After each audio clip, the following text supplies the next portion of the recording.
Cyber security और deep fake का जहां तक सवाल है, आज इसके बारे में अपने भाषण में माननीय प्रधानमंत्री जी ने भी जिक्र किया था कि ये बहुत अहम बातें हैं जिस पे कि गौर की जानी चाहिए। जहां तक भारत का सवाल है, हमारे कानून में अभी डीप फेक्स और मिसरिप्रेजेंटेशन को टैकल करने के लिए काफ़ी प्रावधान बने हुए हैं।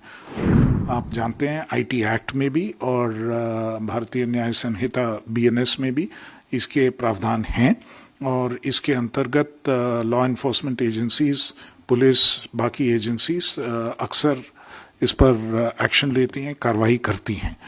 हम ये भी पाते हैं आजकल कि बड़े बड़े सोशल मीडिया एंटिटीज़ जल्द से जल्द इसको मान जाते हैं। पहले टाइम लगता था, जबकि एक ऑर्डर पास हुआ या कुछ डीप फेक या मिसरिप्रेजेंटेशन है उसको हटाने में थोड़ी देर लगती थी। आजकल हम पाते हैं कि 1-2 घंटे के अंदर वो तुरंत एक्शन लेते हैं और उसमें दिक्कत नहीं आ रही है।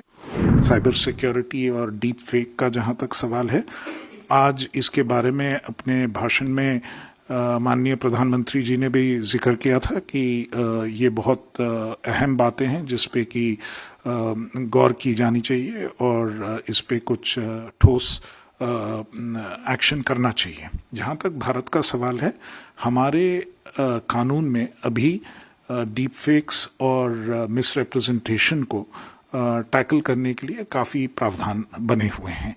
आप जानते हैं आईटी एक्ट में भी और भारतीय न्याय संहिता बीएनएस में भी इसके प्रावधान हैं और इसके अंतर्गत लॉ एनफोर्समेंट एजेंसीज, पुलिस, बाकी एजेंसीज अक्सर इस पर एक्शन लेती हैं, कार्रवाई करती हैं। काफ़ी सारे देशों से हमसे ये भी पूछा गया है कि ऐसे प्रावधान आपके कानून में हैं, हमारे यहाँ ऐसे प्रावधान नहीं हैं, इसके लिए क्या किया जा सकता है। और मैं ये भी बताना चाहता हूँ कि हम इस मामले में पूरी तरह संविधान के अंतर्गत हम कार्रवाई करते हैं।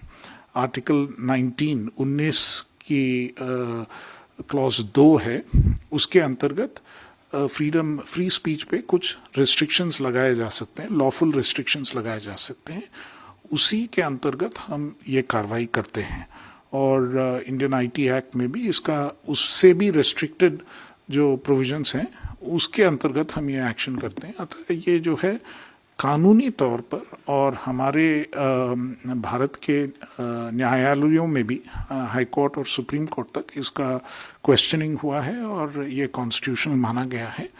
अतः ये मतलब इंडिया में जो है ये बहुत ही अच्छा इम्पैक्ट लेके रहा है और हम ये भी पाते हैं आजकल कि बड़े बड़े सोशल मीडिया एंटिटीज़ जल्द से जल्द इसको मान जाते हैं। पहले टाइम लगता था, जबकि एक ऑर्डर पास हुआ या कुछ डीप फेक या मिसरिप्रेजेंटेशन है उसको हटाने में थोड़ी देर लगती थी, लेकिन आजकल हम पाते हैं कि 1-2 घंटे के अंदर वो तुरंत एक्शन लेते हैं और उसमें दिक्कत नहीं आ रही है और वॉलंटरी कोऑपरेशन भी काफ़ी बढ़ चुका है। और अगर ऐसा कोई संभावना हमारे ध्यान में आती है तो तुरंत उनको बताया जाता है और काफ़ी समय वो अपने आप एक्ट कर देते हैं, जो ऑफिशियल ऑर्डर की भी वो इंतज़ार नहीं करते हैं।